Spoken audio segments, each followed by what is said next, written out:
Okay, so in this next section, we'd like to think about the next of the epigenetic modifications we'll talk about, and they are post-translational histone modifications.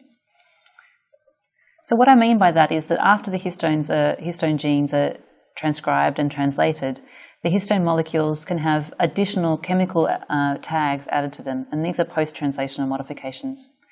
They can be come in many different types. So, for example, the addition of an acetyl group, a methyl group, a ubiquityl group, a phosphoryl group, sumal group, many different types that can be added to the histone molecules.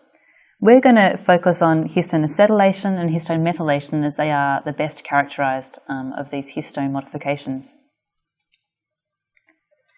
These modifications tend to occur on the N-terminal tails, almost exclusively occur on the N-terminal tails of the histones that protrude out from the nucleosome.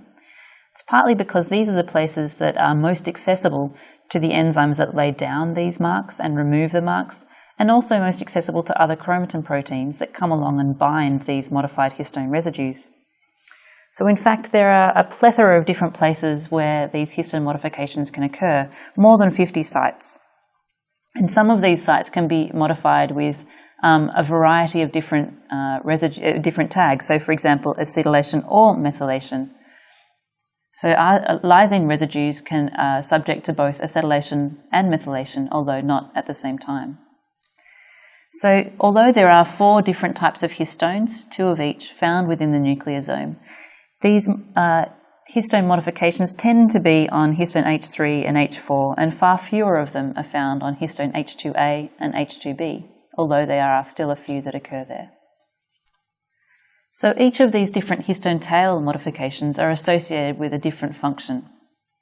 We won't go through all of these, but methylation, which can occur as a single, which we tend to abbreviate as ME, can occur as a monomethylation, dimethylation, so 2 methyl groups, or trimethylation, 3 methyl groups, and it can occur on lysines or arginines in the histone tails. So we'll refer to these lysines as K, because that's the short version of lysine in amino acid terminology, and the arginines as R. So the function of this methylation can vary, but it tends to be associated with some sort of function involving transcription, so transcriptional activation or silencing, and is sometimes, at least in terms of the lysine methylation, can be associated with DNA repair. We're going to focus on methylation and acetylation, and particularly their functions in transcription. And we'll touch on very briefly the function of phosphorylation in repair in another lecture. Because there are more than 50 different residues that can be modified, there's a huge number of permutations and combinations of the different modifications that can all occur at the same time on the one nucleosome.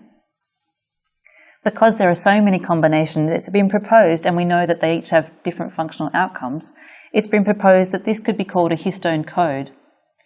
So the idea with this is that if we can study what each of these marks, or these histone marks, are associated with, and the combinations that occur within a normal cell or within perhaps a cancer cell, we should be able to predict what the outcome would be for the transcription at that location, or indeed any of those other functions that we've spoken about.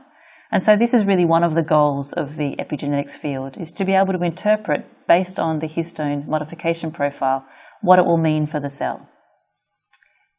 With future research, it's also thought that we may be able to understand, therefore, what history the cell has had, so what it was exposed to over time. And this will become clear in later lectures when we talk about how the environment can influence epigenetic state.